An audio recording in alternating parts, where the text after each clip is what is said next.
আমার নাম সাইফুদ্দিন হাসান। আমি চট্টগ্রাম থেকে আসছি। বেসিক্যালি আমার জেলা হচ্ছে কক্সবাজার। আমি চট্টগ্রাম বিশ্ববিদ্যালয় থেকে স্ট্যাটিস্টিক্সে অনার্স মাস্টার কমপ্লিট করছি এবং প্রভাষক স্ট্যাটিস্টিক্সে ভাইভা দিতেছি। বেসিক কোয়েশ্চেন গুলোই করতেছে সবার থেকে। যেমন আমাকে প্রথমের দিকে বললো কি কি সাবজেক্ট পড়ছি এবং তার মধ্যে আমার ফেভারিট কি এভাবে জিজ্ঞেস করলো। আর আমাকে বাইনোমিয়াল ডিস্ট্রিবিউশন থেকে জিজ্ঞেস করলো, আর ইনফারেন্স থেকে কিছু জিজ্ঞেস করলো, আর সাথে বাইনোমিয়ালের কিছু প্যারামিটার। মোহাম্মদ হাবিবুর রহমান, আমি এসেছি বগুড়া জেলা থেকে। আমার সাবজেক্ট ছিল পরিসংখ্যান।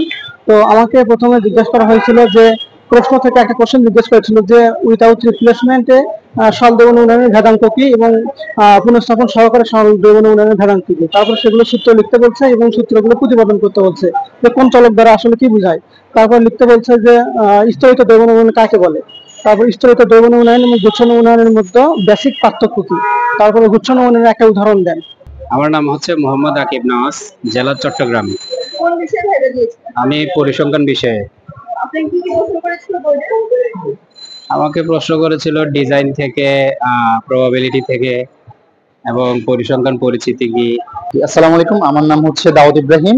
আমি চট্টগ্রাম জেলা থেকে আসছি, আর আমি পরিসংখ্যান উপর সাবজেক্টের উপর ভাইবা দিচ্ছি আর কি। আর প্রশ্ন বলতে ওই বেসিক্যালি মানে যেগুলো বেসিক কোয়েশ্চেন করে ওইখান থেকে প্রশ্ন করছে। আমাকেও জিজ্ঞেস করছে যে আপনার পছন্দের সাবজেক্টগুলোর নাম বলেন। তো ওইখান থেকে জিজ্ঞেস করার পর আমাকে প্যারামিটার এবং স্ট্যাটিস্টিক্স এর মধ্যে পার্থক্য জিজ্ঞেস করছিল।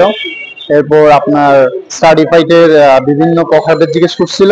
এই বৈবাহিক যেটা ডিজাইন অফ এক্সপেরিমেন্ট ছিল, ওইখান থেকে আমাকে জিজ্ঞেস করছিল যে আপনি ওইটার একটা মডেল লিখেন।